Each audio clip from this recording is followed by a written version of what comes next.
Sports Pueblo, 1350. This is the John Wristen Show. Let's join the voices of the pack, Jim Brooks and Joe Cervi, along with CSU Pueblo Thunderwolves head coach, John Wristen.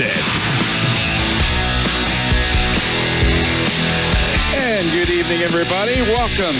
Thunderzone Pizza and Tap House. It is the Car Pros John Wristen Show, and John Wristen is here, ladies and gentlemen. All right. Right to our left. Along with the Chieftains, Joe Cervi. Beautiful stuff all week in the Chieftain. Looking forward to more. You got here a little late. Yeah, Joe and I were a little hungry already. The boneless wings were tempting. And Joe, of course, nailed the caprese there, John. Well, I just was double-checking. I had all my fingers. For those of you who are listening, we get Here, the Thunderzone Pizza does a great job. Put your fingers in there. And they treat us to some appetizers during the show, and they bring caprese and some boneless wings. Then we got some pretzel sticks, and they usually bring it right when we go on, so we eat during break. But they brought it a little bit early today, and John wasn't even at the table. Yeah, well, we forgot to. It's a good thing, folks, because I still have all my fingers. That's right, Let me John. give you an example of. You were a little busy. Yes. It's been an awesome week. And it wasn't checking in uniforms, was it? No, it's one of the joys of getting to play another week, and very proud of these Thunderwolves, the 17 version of this, and we did what we needed to, and really the stars are all aligned, and it's really a great feeling, and that bus ride home, I've never seen so many kids at least talking and watching football. Usually they're having fun and doing those other things, but as soon as we got closer to Pueblo the whole time, that they hear, look at the score, and they're watching it on their phones, and that was a lot of fun. Well, first of all, congratulations for the conference title and making the playoffs. I mean, it's a hearty congratulations. I mean, it's tough to do, Johnny. Well, it's yes. I think what we were able to accomplish this year, I think, was really we got exposed at times, and we were able to respond. And I thought those are the things that I believe these kids will be able to take with them for the rest of their lives, about how do you respond to those things. And you're never quite out of it, so you got to learn to control what you can control, and you got to keep putting your head down and go to work and handle those things. And so we did what we needed to, and I was very proud of this team, and we were able to come through and find a way to share the RMIC championship. What I thought was neat was that Shadron, that game had a potential to be, and we'll talk about a little bit about it, but that could have been a trap game. I mean, they were saying goodbye to tradition. They were saying goodbye to their field. It was senior day. They're good. I mean, there was a lot of components to what could have happened at Shadron. And after the game, 28-6, it was not even that close. But you could tell those kids, your kids, did not want to stop playing. There was a great feeling on the field. You know, it's one of those things I really pride our guys playing their best ball at the end of the year. And the combination of Chadron being there and being able to do that, I think that they had a hunger for it. They had an appetite to be successful against Chadron. And, on Thursday night, we do our talk, and we had a bunch of former players, 3 former players come back and talk to the team. And they did an unbelievable job. It's about talking about a red letter game and what it meant to beat Chadron, and what it meant to put that brick on the walls. We talk about it as a red brick game, of the importance of it, and putting the seniors and your names on that. And I took a lot of pride in that, because the legacy is starting to build and gain momentum, and the guys are taking a lot of pride in being able to understand what it means to graduate, play, and then follow. And it was really fun. Kind of the first time going to hit me and go, golly, we got something going on here. And it was really neat to see the alumni come back and share that. Well, and to touch on that just a little bit, is earlier this season at a game at the Thunder Bowl, Morgan Fox is standing on the sideline, and he's got a bye week. He played at Fountain Fort Carson High School, but he's in the league, and he's just not in the league. He's playing. He is on a contender. Yes, and they're good, and yet in his off week, he's at CSU Pueblo on the sidelines representing. And, you know, we follow Ryan Jensen on Twitter and Dean Jensen. We love the Jensen family. And, you know, he's close to being an all-pro center. Yeah. You know, I mean, those guys wear CSU Pueblo pride more than anyone. Well, it's in Mike Pinnell, I believe they have their off week. He's texting me, what time you practice, what time you leave. I'm coming down to Pueblo. I want to see you.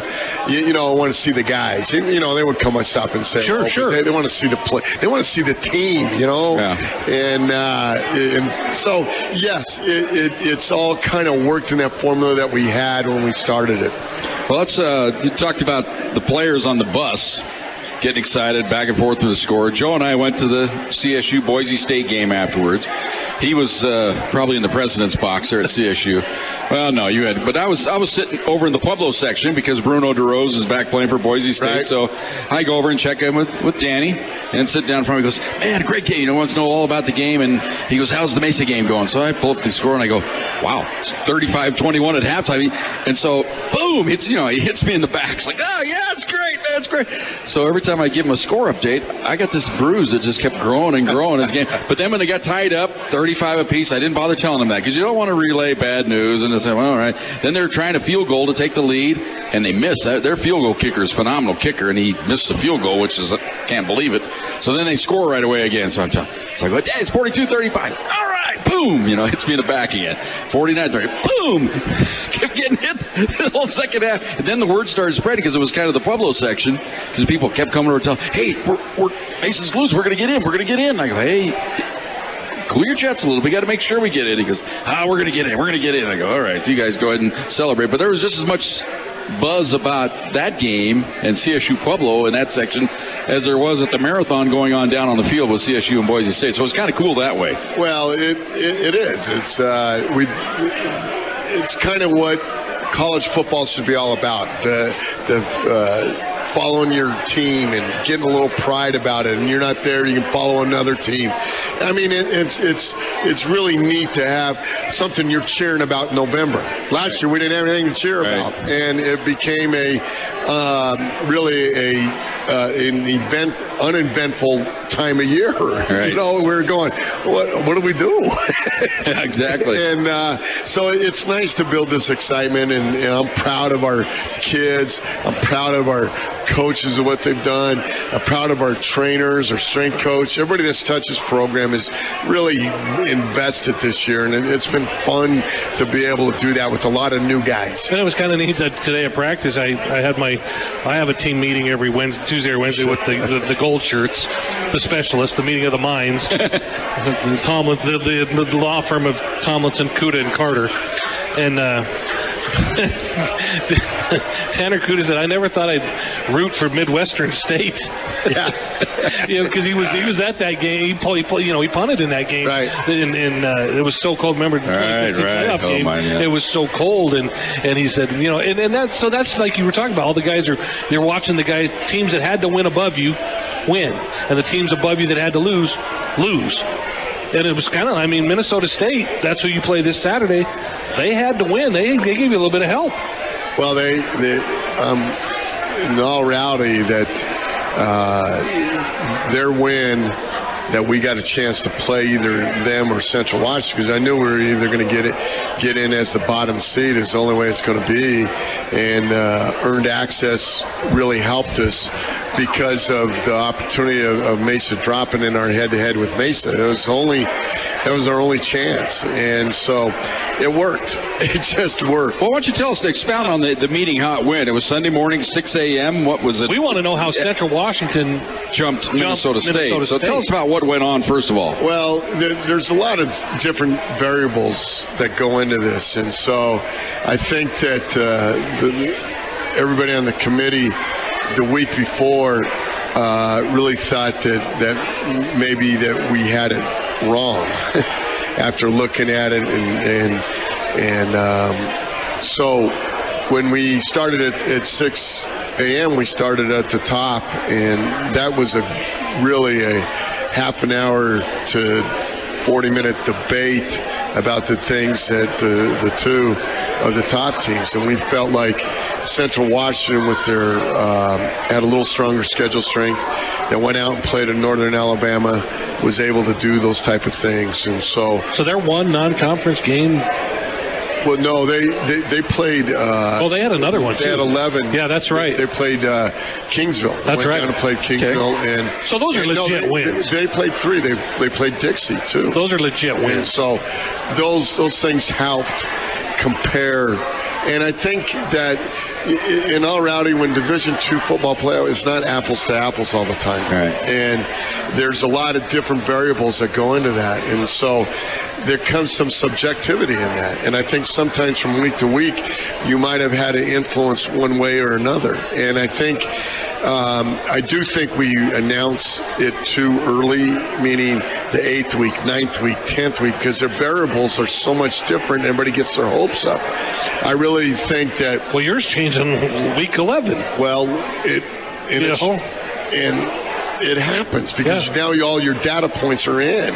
You have such a smaller data point after week 8, week 9, week 10, and it confuses everybody. And so the choice of Central Washington, Minnesota State came down to a vote for the national and came down to our regional. And so we believe that we stayed with it and had a nice debate. We had a nice debate I had another conference call at the national, and that's the way it was. And it was, you're going to make someone really, really happy, or you're going to make someone really, really sad. And that's kind of what had happened. So there's a real possibility the Thunderwolves wouldn't be in this thing if Eastern New Mexico had pulled the upset. You guys probably would have been on the outside because you've been in 9th, probably. Correct. And they would have probably. Right. Then it'd have been between them and Duluth who got in. Then you would have had another battle. I think Humboldt's part of that discussion. Okay. So, but as soon as Eastern Mexico lost, that kind of jumped you to the 8 with Mesa. It was a decision between you and Mesa, who was 8 and 9. Now, how much of a debate was that in the committee? Well, the head-to-head just say, you know what, head-to-head, that's the way it goes.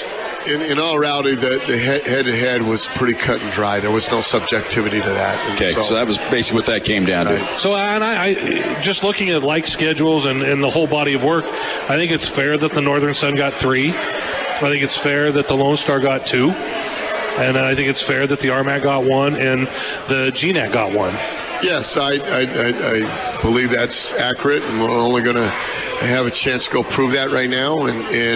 But we're in it, and I think the earned access is something that people don't understand. Is that they take 7 teams, and if you're the 8th team and you're the highest ranked team in the region, you get earned access, so you bump. If you're a conference champion. The conference champ doesn't have to be highest rated in that conference. And so, with that being said, that all we had to do was try to find a way to get 8.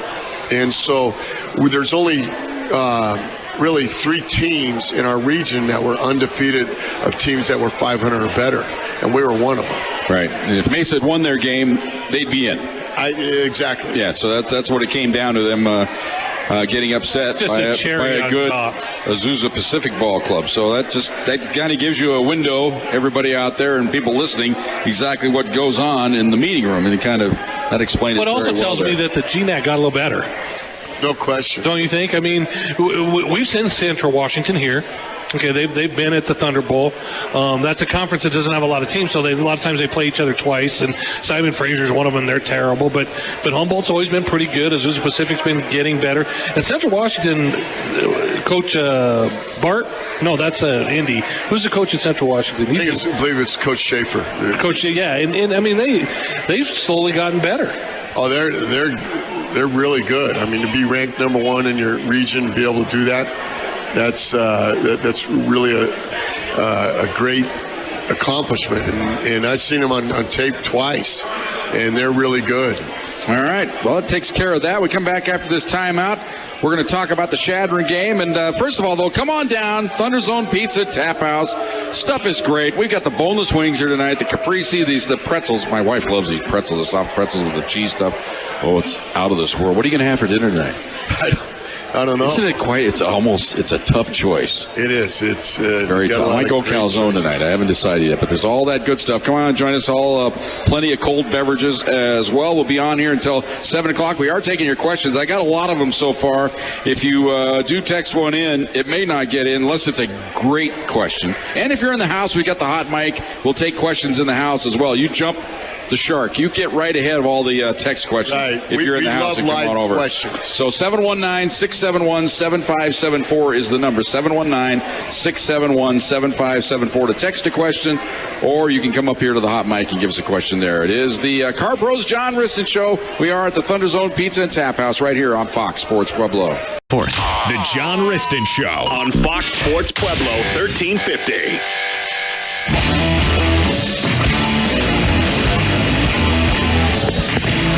Welcome back, Thunder Zone Pizza and Tap House. It is the Car Pros John Wristen Show.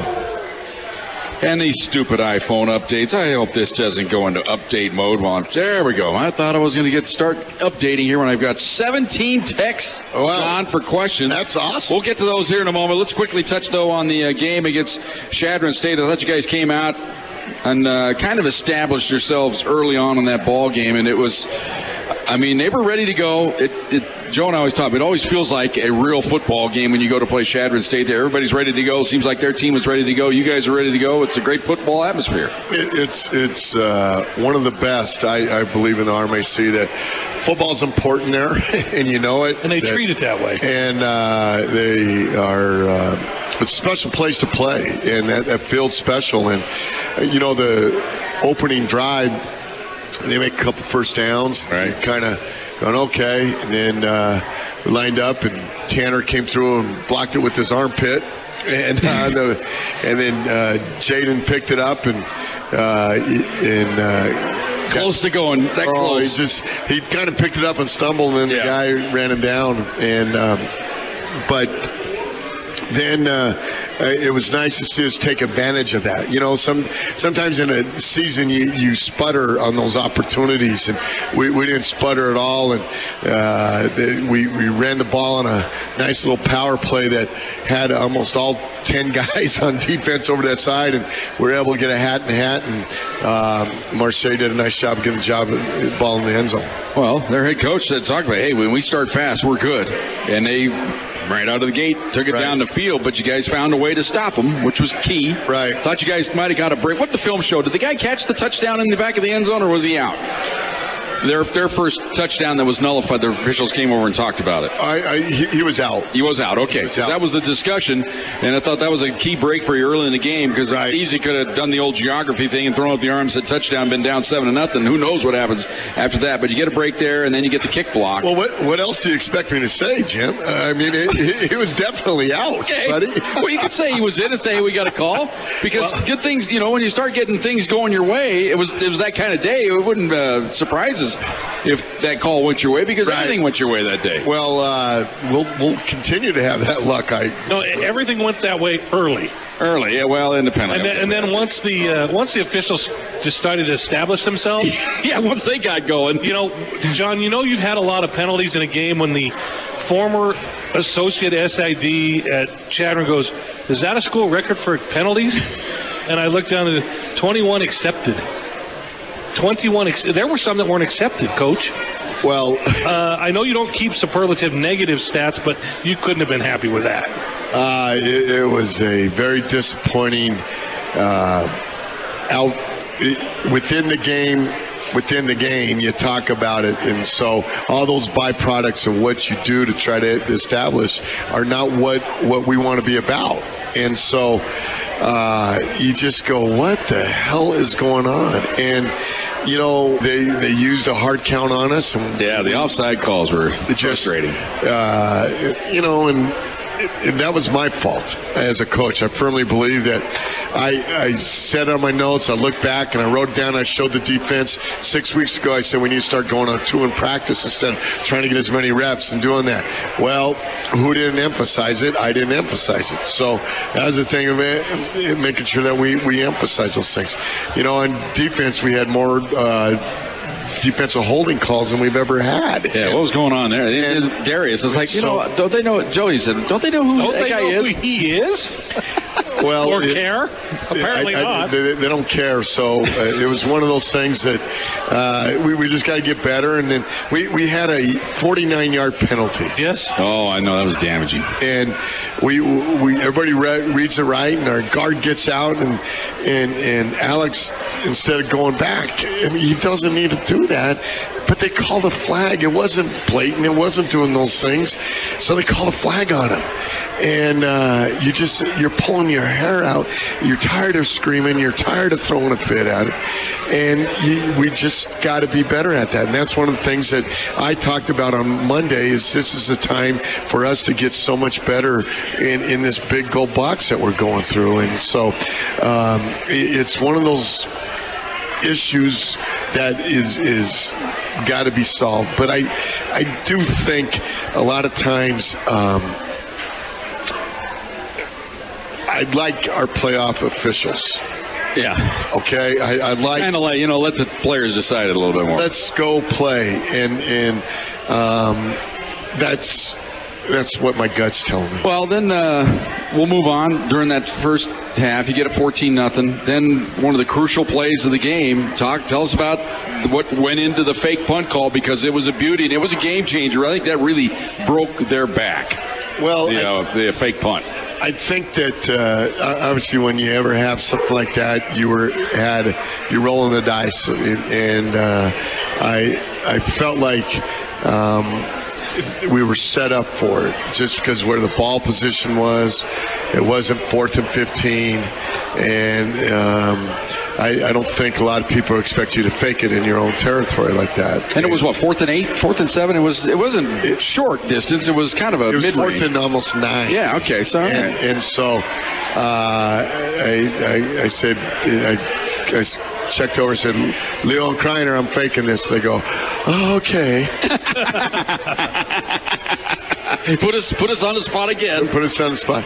So I think that one of the things you learn is you think you cover all the details of coaching in this play. Well, our gunner Tevin, if he outside release does exactly right, but if he goes and blocks the returner, I needed to stress that more when we practice it. We practice it, go to the next play. But he kind of fell off and tried to come back and block the gunner that was on him. But if he goes and blocks the returner, we're going to score. Well, how about Michael on the run? Oh, I mean, he put him up and put him down. He was not going to be denied. And I probably jumped the gun a little bit before that, though. When it's 14-0, they're driving.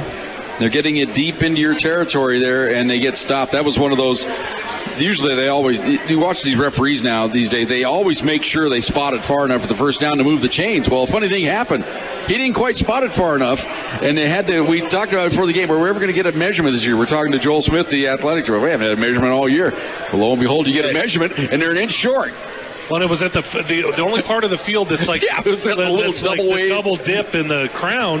And I told Jim, because we were talking about they were moving forward. I go, hey, wait a minute. Yeah, that's changing, but they didn't get it. And so that's, again, everything that could go right for you early did. And in a place like that, those are. I mean, you make your own luck sometimes, but that had to feel pretty good. Well, it was funny because I can't see it. I was just right out of where I can get good eyeball. Yeah. And so I'm asking our fans that were there, and they're going to go, oh, yeah, it's not even close. It's this far away. And so I see, wait a minute, it's not that far away.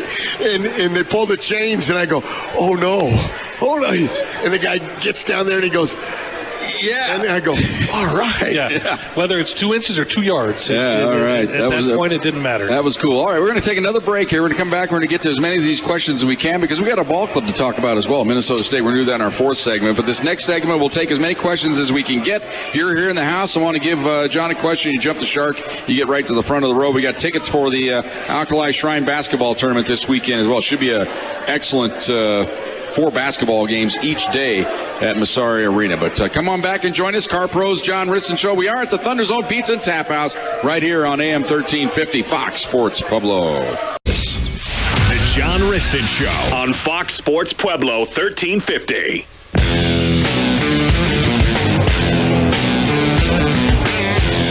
Welcome back. Thunder Zone Pizza and Tap House, Car Pros John Wristen Show. It's question and answer segment. I'm going to take care of a couple of these right away. Uncle Charlie checking in. Congratulations, he says. Wants to know if the game's going to be televised. Well, I can tell you it'll be internet broadcast. There'll be a link on the GoThunderwolves.com site. Plus, it'll be a Minnesota State production, and they do a pretty good job. I've seen some of their telecasts before. They got pretty good announcers, too, so you should be able to find that, Charlie, right there. We thank you for that one. Ken Franek checked in, want to know when you're leaving. We're going to leave Friday morning, 9 o'clock, right? Yep. From the charter comes in here. We'll fly out, get there. We've got a bus to Mankato, though. It's about 90 miles or so, I think it is. 84. 84? Yeah. Okay, so you bus down there, stay the night in Mankato, play the game, get on the bus, back to the airport, come home, start preparing for next week. That's the itinerary there. And what's the toughest thing about facing Minnesota State?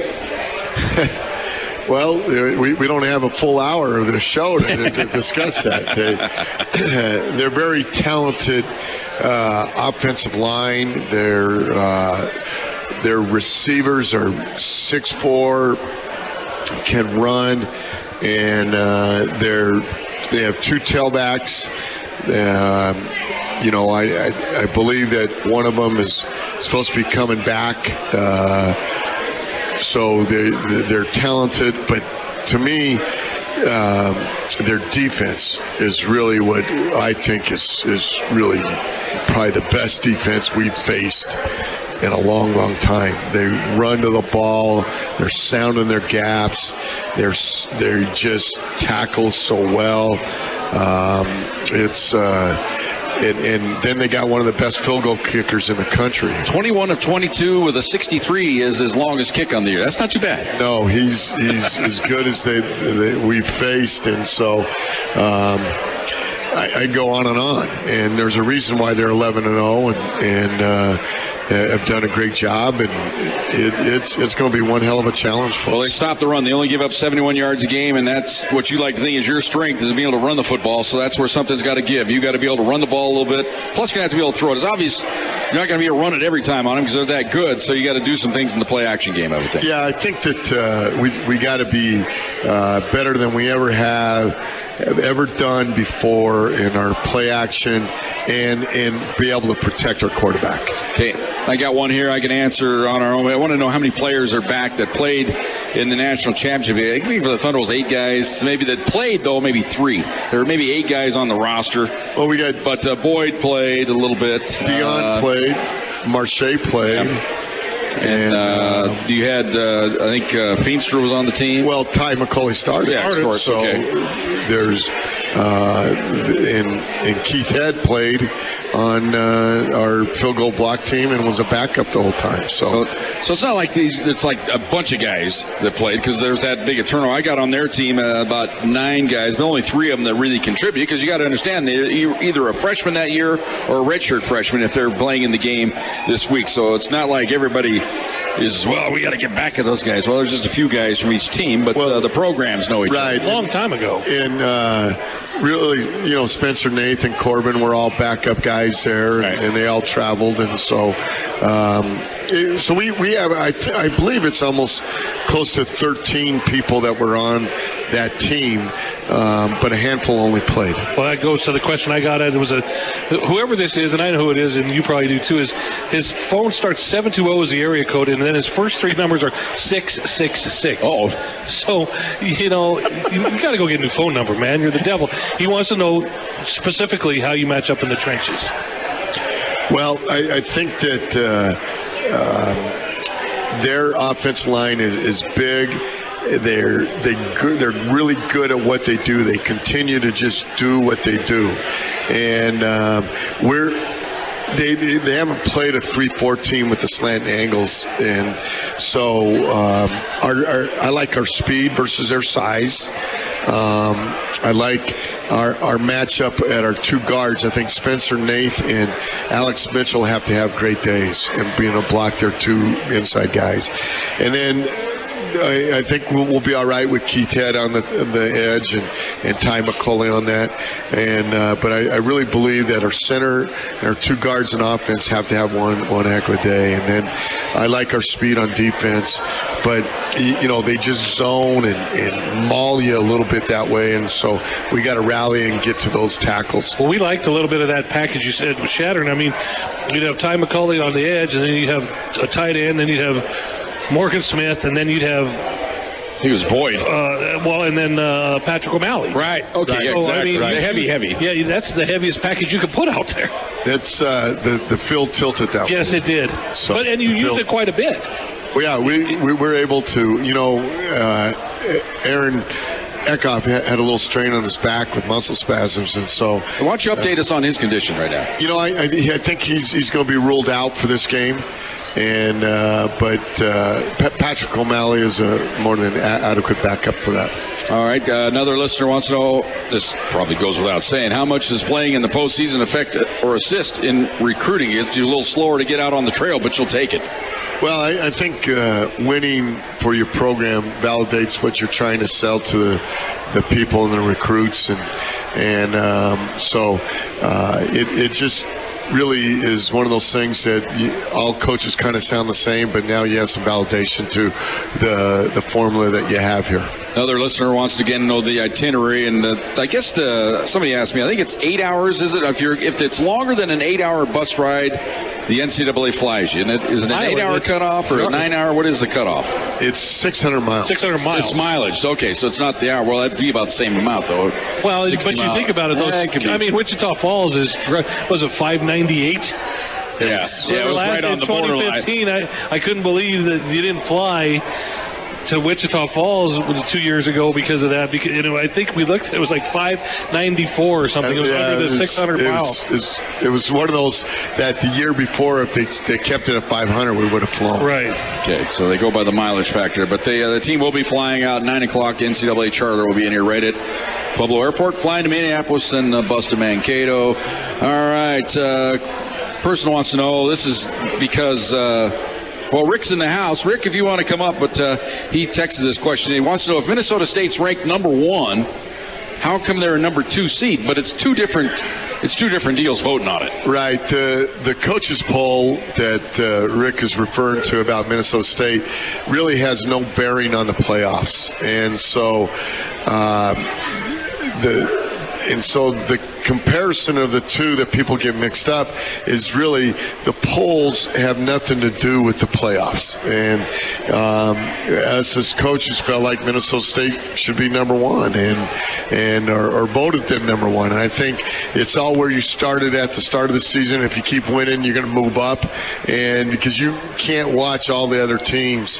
But that's kind of how that worked. Well, and it's hard. Imagine being in my shoes to be a writer. What do you call them? The number 2 seed, or the 20th ranked, or the first number 1, or the number 2? So I just left the numbers out for the rest of the week. It's playoff football now. It's everybody's everybody. Well, we have never beat a number 1 team in the country. Except get a shot at it, though. No, when you played Minnesota State Mankato in the national championship game, they were ranked number 1. Okay, were they? Yeah. Oh, okay. Thanks. There you go. There Yes, not only have you beat them, you shut them out, and you got a big trophy in your case over there to prove it. I didn't think they were ranked number 1. I think they were ranked number 1 in that game. Do you think, or do you know? I'm pretty sure. He's on the stand now. You see the bead of sweat? I'm pretty sure. I'm gonna, as soon as we go to commercial, I'm going to look it up, but I'm pretty sure they were ranked number. You know why? Because they walked around like they were number 1. Well, they sure as hell acted like they were. Well, you remind me when I got called before the grand jury and they said, Mr. Brooks, are you sure you didn't rustle any cattle? I am sure I have not stolen a cattle before in my life, a cow. I have no idea what you're talking about. So then the attorney's conference, and they said, you can go. They had me mixed up with some other guy named Brooks that was a cattle rustler in Pueblo. Believe that, about 15 years ago. Now, wasn't that a story, huh? Wow. That was kind of like you understand there. Well, that's TMI. I'm pretty sure that they were ranked number 1. Okay. Another listener wants to know, what are you doing to address the penalty situation? Are you guys running wind sprints, extra push-ups? What do you do? I just really try to be very try to use it as not a sprint. We're doing these things. I just said, if we're going to survive and advance like we're in this, we got to cut this crap out. And this is not acceptable, and this is not how you've been coached. And we got to quit making some of those selfish penalties. And so I'm gonna make sure that we address it. Our discipline. We did some different things on yesterday's practice and today to help solve those things. So I really believe that as we continue to go, the playoff officials will help us. All right. Got another one, very special. Usually sits right over there at the show. This week she's not here, though. Monica, cross coach down there she's in Orlando. She's at Disney World. Again. You know, she's every other week she's in Disney World. But she says congratulations to the coach of the year. Our Matt coach of the year, and we congratulate you for that one. And how's your quarterback going to keep his hands warm, or will you just depend on the running game in Minnesota? Well, Minnesota. I was told by my mom today I got to learn how to say Minnesota correctly when I get there. Well, we'll figure out how to keep his hands warm, and there'll be places where he can put them, you know, those pocket things that you got in front of you, and there'll be hand warmers that we'll buy, and there's supposed to be a 40-mile-an-hour wind. And by the way, the press box is not heated. So yeah, I got that. They told me to wear some layers. I want to make sure you wear layers. So we're ready. Going to have the gloves and be ready. We'll be all, but at least we'll have headphones on. It'll cover up our ears, which will be helping there. And are you being serious? Yes. Yeah, there's no heat in the press box. Great. You know, I have some sports writers from the Midwest now at the Chieftain. They've covered games at this stadium. They're like, for as nice and as cool and as tradition-rich as this program is, you'd think they'd have better facilities, especially for football. And they don't. We'll find out. The Vikings practice. Although they did say the sight lines are great. And I'm okay, well, that's all I care about. You know, if the field is lined correctly, that's all John worries about, right? And they don't have little angle iron things holding the goalposts, the uprights up like they did at Chad. And here's something, food for thought. It's a natural grass field. It's in the middle of Minnesota, but it's natural grass. And I talked to Todd Hoffner today, the head coach at Minnesota State, for quite a while. He's a good guy to talk to, and you know he remembers CSU Pueblo all too well. But I asked him about the natural grass field and why he would have one in Minnesota, and he said to be different. Yeah. He said everybody in our conference has turf. Every stadium that goes up now has turf. He goes, we have the best groundskeeper in the nation, and we think it gives us a little bit. He goes, it plays like turf. It plays fast. It can rain 2 inches in an hour and it'll drain.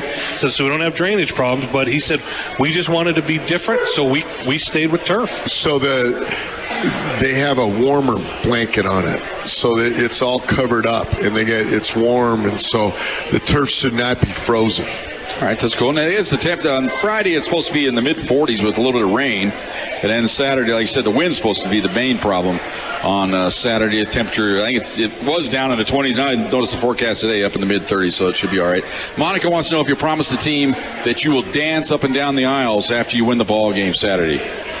I don't promise on the bus and on the plane. I don't promise any dancing at all. Okay, all right. I will offer congratulations, and let's go find another one.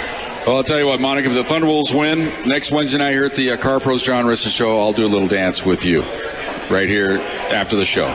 Okay. Get the music out. Well, that'll be a sight to be seen. Maybe we'll go Facebook Live for that, Johnny. How's that? All right. All right. Thanks, everybody, for your questions. There's a couple more here, but we don't have time. We got to talk about Minnesota State when we come back. We thank everybody for your questions each and every week. Come back after this timeout. We'll talk about Minnesota State right here on the Car Pros John Wristen Show from the Thunder Zone Pizza and Tap House, AM 1350, Fox Sports Pueblo. The John Wristen Show on Fox Sports Pueblo 1350.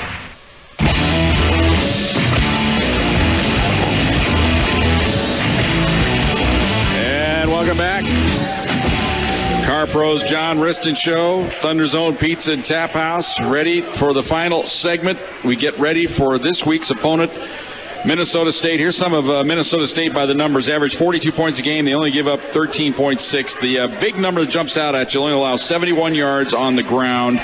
They give up 277 yards in total offense, but the reason teams are throwing for 200 yards against them is because they're behind and they can't run the ball, usually the way you look at that.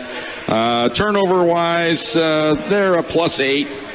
not really great there. They do get penalized a lot, kind of like the Thunderbolts, 77 yards a game. So what that tells you, they're aggressive. You get penalties sometimes out of aggression, John. I kind of, some of them you can get on, but some of them you can get away with. And third down, they're pretty good. He's just talking about getting away with stuff now. Third down, they hold teams to only 30%, so they're pretty good there. What do they look like? They've scored 57 touchdowns. They've only given up 18. So that's kind of pretty good in the red zone, 93%. So their numbers are good. They're kind of a mirror image, though, when you look at some of your numbers. A lot of the ways, the same way. Well, why don't you read our numbers so they'll listen? All right, well, you give up 106 yards on the ground. Okay. 165. So you give up 270 yards of total offense, about the same as them. They're 277, you're 270. So both teams are built on defense. Take advantage of good defense, score some points. Wouldn't you agree? That's kind of the keys of these two ball clubs. Like to run the ball. They may be able to pitch it around passing a little bit more, but that's the way they're built. Well, I think if you really were to analyze the teams in the playoffs, they're built that way. And then it's a formula where you really, I believe, you win championships by playing great defense and being physical. I believe that on offense, you got to manage the game. And be able to manage the game means you got to be able to run the ball. You got to control the clock to give your defense the best opportunity. And so the best opportunity to do that is you got to be physical. And then you got to be great at special teams. And so that formula is a mirror image of both teams. I think that this is going to be a great opportunity to go play a new team. You know, we played before national championship with this playoff game. This is the first time that we've gone on opening round to go somewhere to travel. So it's a new experience for us. And it's our kids, as soon as we announced on Sunday that we were ready to go and be in the playoffs, you could feel the intensity and the excitement to go play another game. And I didn't know if our kids really believed me that we still had a chance to get in the playoffs. Right. And and it worked, and because I felt like it was going to, because I knew at the end that the schedule was going to be in our favor at the very last week, and those things happen, the stars aligned, and we're going to take advantage of it. Now, one thing that kind of jumps out from their ball club, I haven't been able to get a straight answer because it might be sports information guys not really wanting to give you the total goods. Their top two running backs, one has been out the last 3 weeks. Right. The other one is not on the depth chart, so I'm not sure how healthy they are with their top two running backs as far as, but the other two have played pretty well in their absence. Right. You know, they're just, the offensive line makes it go. And so you're going to be looking at two tall receivers that they're going to play action. They're going to run like they're running a run play, and then they're going to throw it up in the air. And this quarterback does a great job of what I call dropping in the bucket. He's going to throw it as high as he can, and every guy's going to have to play great defense and be able to go and bat the ball down and be able to do that. Well, Todd Hoffner told me today that their running numbers are skewed. He said we had some games early in the season where we had 450, 500-yard rushing games because they just kind of got away and things happened. And he goes, we're more balanced than – he goes, our numbers look a lot like Pueblo's because at least lately, he said, we're trying to get healthy in that position. Well, did he clue you in on the two running backs? No, he said we got two that are doing the job. He didn't say which two. Okay. But he also said that their quarterback is, I think they call it Schlichty, he's a Mankato kid. Yeah. And he's Mankato West, I think it is. Yeah, Mankato West is a perennial power. And so they win the state championships year in and year out. And so he says when you get the best kid on the best team at the best program, it's like you when you want Pueblo kids, you want the best Pueblo kids, kids who know how to win, kids who want to compete. He said this kid was Mankato raised and has done a good job. He said, you know, they almost pulled the trigger last year and let him replace the two guys that you faced in the national championship game that were seniors last year. He goes, he was this close to just saying, screw it, we're going to play this guy. And he's done a nice job from 21 touchdown passes. But I think you hit it right on the head. Mirror teams. I mean, kind of a little bit different in scheme and a little bit different in size in some areas, but a lot more alike than dissimilar, don't you think? I agree. I think their line is bigger, but I think we're more athletic. Mm-hmm. I mean, and not that they're not athletic. I'm just saying if there had to be a chance with our guys being a little more athletic to be able to do that. I think our offensive line, I really believe the key to, I believe our tackles will be able to hold up because that's our strength. I think our 2 guard plays have to be outstanding, and Corbin has to continue to be Corbin. And then Rex has to play really, really well like he has been. You know, he made 2 bad throws, and he wished he could have those back in the last week. Other than that, he's only thrown 2 interceptions for 8 games. It was like, it shadowed him, it was like he didn't see him. Right. I mean, they were just kind of slipped underneath. You could see where he was trying to throw the ball, and the balls were underthrown almost to like spots that he just kind of didn't see the guys. Right. Is that what you saw in film? Yeah, he just stayed locked on him too long, and the linebacker jumped his eyes and was able to make a pick there. Well, I guess we've got about 30 seconds for you to touch on this, but it's kind of game also where you know the wind's going to be blowing. You can't get everything offensively that you're going to want to get, so you're going to have to be content. Hey, you know, a punt is not a bad deal here. Punt the ball, we'll play some defense, maybe get them to turn it over. Well, you got to play for 60 minutes. You got to get it to the fourth quarter. Yeah. You got to figure out how we can win it in the fourth quarter, and we'll do that. We've had a great couple days of practice. Our coaches have really done a great job of making sure that we are managing it and doing the things necessary. And I'm anxious to see our team go play. I think that it's been a relief for them. We're going to take advantage of this opportunity. All right, we're looking forward to it. We'll have the ball game right here on Fox Sports Pueblo for you. 10:30 now, remember, a little earlier pregame show. 10:30, 11 o'clock kickoff from Mankato, Minnesota. The Thunderwolves taking on the Mavericks of Minnesota State. Special thanks to everybody here at the Thunderzone Pizza and Tap House. Car Pros for sponsoring the show. It's 11 kickoff. Isn't that what I said? 10:30 pregame, 11 kick? I thought you said 11:30. So. Okay, 10:30 pregame, 11 o'clock for the kickoff. Pueblo time, 11 o'clock. Exactly. All right. Special thanks to everybody. We'll see you next week here for another edition. Car Pros John Wristen Show. Good night, everybody. Go Pack. Thanks for listening to the John Wristen Show on Fox Sports Pueblo, 1350. Tune in again next week at the same time for all things CSU Pueblo Thunderwolves football. Only on Fox Sports 1350, KCCY Pueblo.